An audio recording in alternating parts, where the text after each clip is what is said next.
Aspirants, welcome to my YouTube channel. आज के video में हम स्टार्ट कर रहे हैं हमारा मिडिवल हिस्ट्री के साथ। तो देखिए, इससे पहले हम इंडियन ज्योग्राफी पढ़ रहे थे थ्रू हैंड रिटन नोट्स। काफी कुछ हमने इसमें पढ़ लिया था, बट कुछ चीजें रह भी गई हैं। तो मुझे ऐसा लगा कि आप उस सब्जेक्ट से बोर हो गए हैं और सभी कह रहे थे कि मिडिवल हिस्ट्री स्टार्ट कीजिए, मिडिवल हिस्ट्री स्टार्ट कीजिए। तो अब मैं मिडिवल हिस्ट्री के हैंड रिटन नोट्स के साथ आई हूँ, प्लस जो इंडियन ज्योग्राफी के टॉपिक्स रह गए हैं वो भी मैं बीच बीच में वीडियोस अपलोड करती रहूंगी और दोनों पैरेलली हमारे चलते रहेंगे। फाइन, तो ऐसी कोई टेंशन की बात नहीं है कि उसमें कुछ टॉपिक्स रह गए हैं तो कैसे कवर होंगे। तो देखिए, आज का हमारा टॉपिक है अरब कॉन्क्वेस्ट ऑफ सिंध। ठीक है, तो अरब आए, उन्होंने सिंध पे कब्जा किया, है ना। तो उसके बारे में हम पढ़ेंगे। देखिए, यहाँ से 3-4 क्वेश्चंस बनते हैं, मैं आपको बताती चलूंगी कौन सी चीजें इंपॉर्टेंट है कौन सी नहीं। तो आप बस पेपर पेन साथ में रखिए और नोट्स अपने बनाते रहना। जैसे आप इंडियन ज्योग्राफी के नोट्स बना रहे थे शुरू से, वैसे ही इसको भी बनाते रहना। ठीक है, तो अरब कॉन्क्वेस्ट ऑफ सिंध। सबसे पहले सिंध है कहाँ पे जिसकी बात हो रही है, तो ये पाकिस्तान में है। ठीक है, so first Muslim to invade India. अब ये क्वेश्चन आता है, हमारी जो मिडिवल हिस्ट्री है ना उसमें थोड़ा सा राजपूत के बारे में बताते हैं, बट मेन फिर यहीं से स्टार्ट करते हैं।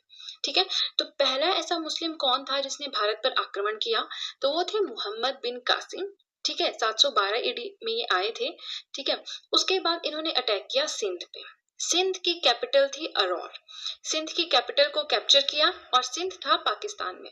अब जिस टाइम इन्होंने सिंध पे कब्जा किया व उसकी कैपिटल को कैप्चर किया, उस टाइम पे वहां पे रूल कौन कर रहे थे, वहां पे राजा कौन थे, शासक कौन थे, तो वो थे दाहिर। ठीक है, वो रूल कर रहे थे उस टाइम सिंध में।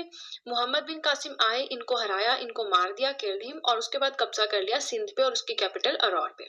अब देखिए, 2-3 चीजें हैं जो यहाँ पे पढ़ने वाली हैं। पहला तो ये कि इन्होंने organised administration of Sindh. Sindh का जो एडमिनिस्ट्रेशन था वो कुछ संगठित रूप से नहीं था, वहां उसमें अच्छी प्रॉपर ऑर्गेनाइजेशन नहीं थी। तो इन्होंने क्या किया, उसको प्रॉपर तरीके से ऑर्गेनाइज किया। दूसरा था people of Sindh status dhimmis protected subjects. ये मैंने काफी शॉर्ट में लिखा है, बट मैं आपको मीनिंग बता रही हूँ, तो अगर आप नोट्स बना रहे हैं तो आप भी उसी हिसाब से बना सकते हैं। ठीक है, अब इस लाइन का मतलब ये है कि जो वहां के लोग थे, सिंध के लोग थे, उनको एक स्टेटस दिया गया। उनको कहा गया जिमीज, मतलब प्रोटेक्टेड सब्जेक्ट, मतलब उनकी प्रोटेक्शन का काम अब मोहम्मद बिन कासिम का है। ठीक है, अपने अंडर, अपने प्रोटेक्शन के अंडर उसने वहां के लोगों को ले लिया था।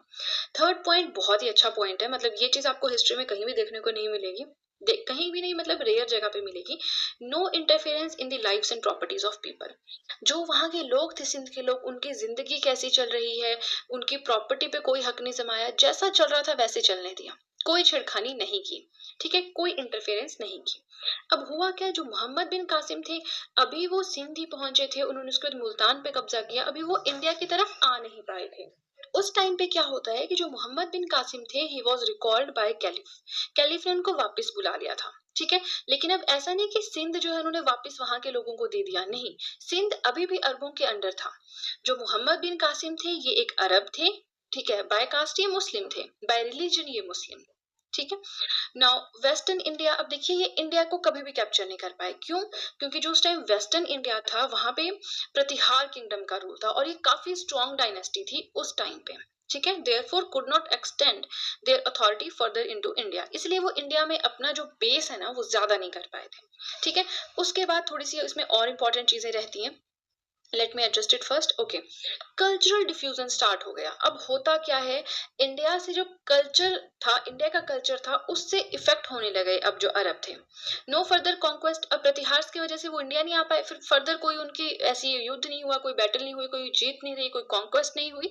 तो उनका जो ये था ना, ये मतलब कहते हैं जो दायरा था, ये सिंध तक ही सीमित रहा। ठीक है, मैनी अरब ट्रेवलर्स विजिटेड सिंध। बहुत सारे अरब ट्रेवलर्स आए, वो सिंध में आए। अब देखिए, यहाँ पे आपको थोड़ा सा कंफ्यूजन हो रहा होगा। ये इंडिया है, ये अरब मतलब जो सिंध है वो जो ये अरब थे इनके पास आ गया था। ठीक है, और ये वेस्टर्न पार्ट है। अब वेस्टर्न पार्ट से बहुत सारे लोग यहाँ तक आते थे, इंडिया नहीं आ पाते थे। तो यहाँ तक आएंगे या यहाँ इंडिया की बाउंड्री तक आएंगे, फिर उनके बीच में जो है कल्चरल डिफ्यूजन होगा। वो कल्चर की काफी ज्यादा चीजें यहाँ से सीख के जाएंगे।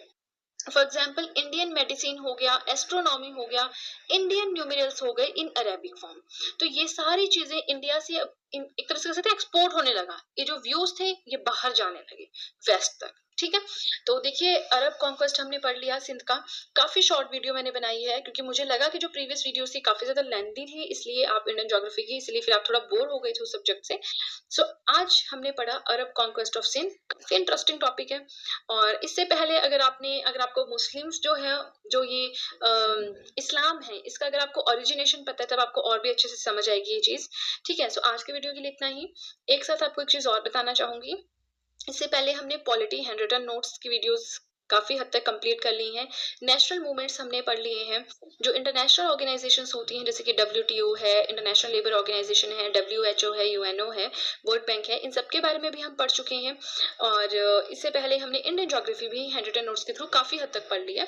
15-16 या 17 लेक्चर्स आई थिंक कंप्लीट हुए हैं, बट और भी साथ-साथ में हो जाएँगे। तो अगर आप इन सब चीज़ों को पढ़ना चाहते हैं या इनमें से किसी भी कुछ भी पढ़ने में इंटरेस्टेड हैं, मैंने डिस्क्रिप्शन बॉक्स में लिंक दिया है, वहाँ पे जाएँगे और वहाँ पे जाके आप जस्ट लिंक पे क्लिक कीजिए, प्लेलिस्ट का लिंक है और आप सारी वीडियोज़ की हेल्प ले सकते हैं अपने नोट्स बनाने में, क्योंकि सब कुछ हैंड रिटन आपको मेरे चैनल पे मिलेगा। सो आज की वीडियो के लिए इतना ही। नेक्स्ट हम पढ़ेंगे जो टर्किश इन्वेजन्स हुए थे, मतलब जो महमूद गजनी आए थे, मोहम्मद गौरी आए थे, उनके बारे में पढ़ेंगे। सो मुझे कमेंट सेक्शन में ज़रूर बताएँ आपको वीडियो कैसी लगी, और अगर आपको वीडियो अच्छी लगी है तब तो आपको अच्छे से पता है क्या करना है। जल्दी से कर दीजिए चैनल को सब्सक्राइब, बेल आइकन को कीजिए प्रेस, सो दैट मैं जैसे कोई वीडियो अपलोड करूँ आप तक एकदम से नोटिफिकेशन पहुंच जाए। वीडियो को लाइक करें, वीडियो का लिंक शेयर करें अपने फ्रेंड्स के साथ, and that's it guys, see you soon.